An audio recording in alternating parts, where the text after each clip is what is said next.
सेना की वर्दी पहने कुछ लोग, हाथों में हथियार, एक नकली नंबर प्लेट वाली वैन और सिर्फ कुछ मिनटों में ही बैंक से 21 करोड़ का कैश और सोना गायब। क्या ये किसी हॉलीवुड मूवी का सीन है?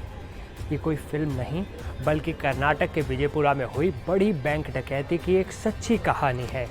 एक ऐसा कांड जिसने कर्नाटक से लेकर महाराष्ट्र तक की पुलिस की नींद उड़ा दी। इन लुटेरों का प्लान इतना परफेक्ट था कि कोई सुराग ही न मिले, लेकिन भागते भागते वो कर गए एक ऐसी गलती जो अब उनके गले की फांस भी बन सकती है। तो आखिर कैसे दिया गया इस 21 करोड़ की महालूट को अंजाम? क्या था लुटेरों का फुल प्रूफ प्लान और क्या थी उनकी वो एक छोटी सी गलती जिसने पूरा खेल पलटने जैसा कर दिया है? चलिए आज इस पूरी फिल्मी डकैती की कहानी को परत दर परत समझते हैं। नमस्ते, मैं हूं असीम और आप देख रहे हैं NDTV इंडिया। कहानी शुरू होती है कर्नाटक के विजयपुरा जिले के चड़चड़ कस्बे से। दिन था मंगलवार और समय था शाम के करीब 6:30 बजे। स्टेट बैंक ऑफ इंडिया की ब्रांच में दिन भर का काम लगभग खत्म हो चुका था। कर्मचारी घर जाने की तैयारी कर रहे थे, लेकिन तभी बैंक के अंदर घुसते हैं 3 नकाबपोश लोग। उन्होंने सेना जैसी वर्दी पहन रखी थी, उनके हाथों में देसी पिस्तौलें और धारदार हथियार थे। इससे पहले कि कोई कुछ समझ पाता, उन्होंने पूरे बैंक को अपने कब्जे में ले लिया। एक लुटेरे ने तो सीधे मैनेजर की कनपट्टी पर पिस्तौल रखी और धमकाया, कैश निकालो नहीं तो जान से मार दूंगा। डर के मारे बैंक कर्मचारियों के हाथ पांव फूल गए। लुटेरों ने प्लास्टिक की थैलियों से सबके हाथ पैर बांध दिए और फिर मैनेजर और बाकी स्टाफ को घसीटकर टॉयलेट के अंदर बंद कर दिया। जो ग्राहक उस वक्त बैंक में थे इक्का दुक्का, उन्हें भी बंधक बना लिया गया। इसके बाद शुरू हुआ असली खेल।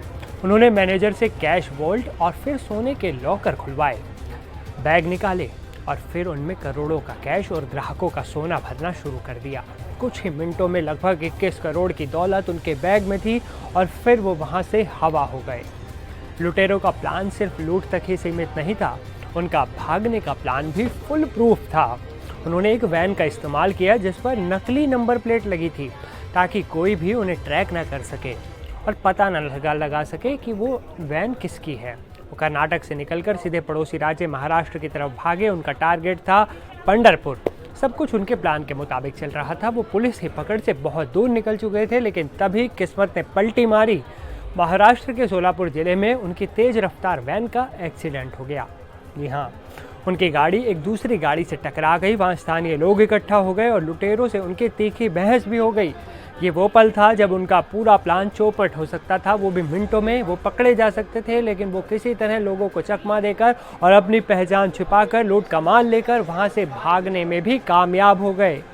जी हाँ, लेकिन वो ये नहीं जानते थे कि ये उनकी यही छोटी सी गलती, ये एक्सीडेंट जो उनसे हो गया था, पुलिस के लिए सबसे बड़ा सुराग बन जाएगा। जैसे ही बैंक मैनेजर ने किसी तरह खुद को आज़ाद कराकर पुलिस को खबर दी, हड़कंप मच गया। विजयपुरा के SP ने तुरंत एक्शन लिया। अब कर्नाटक और महाराष्ट्र पुलिस की जॉइंट टीमें इन लुटेरों की तलाश में दिन रात एक कर रही हैं। एक्सीडेंट वाली जगह से मिले सुरागों के आधार पर उनकी पहचान करने की पूरी कोशिश की जा रही है, लेकिन अभी भी वो फरार ही हैं। इस डकैती ने कई बड़े राज, कई बड़े सवाल खड़े भी किए हैं। क्या ये सिर्फ 3 लुटेरों का प्लान था या इसके पीछे कोई बड़ा प्रोफेशनल गैंग काम कर रहा था? सोचिए, 21 करोड़ की लूट, वो भी मिनटों में। उन्हें कैसे पता था कि इस बैंक में इतना कैश और सोना मौजूद है? क्या कोई अंदर का आदमी मिला हुआ था उनके साथ? ऐसे कई बड़े सवाल हैं और सबसे बड़ा सवाल, पुलिस कब तक इन शातिर लुटेरों को सलाखों के पीछे पहुंचाएगी? कब तक पकड़े जाएंगे? आपको क्या लगता है, क्या लुटेरों का ये एक्सीडेंट वाली गलती उनको पकड़वा देगी? इस हाई प्रोफाइल लूट के पीछे किसका हाथ हो सकता है? अपनी राय नीचे कमेंट में बताएं।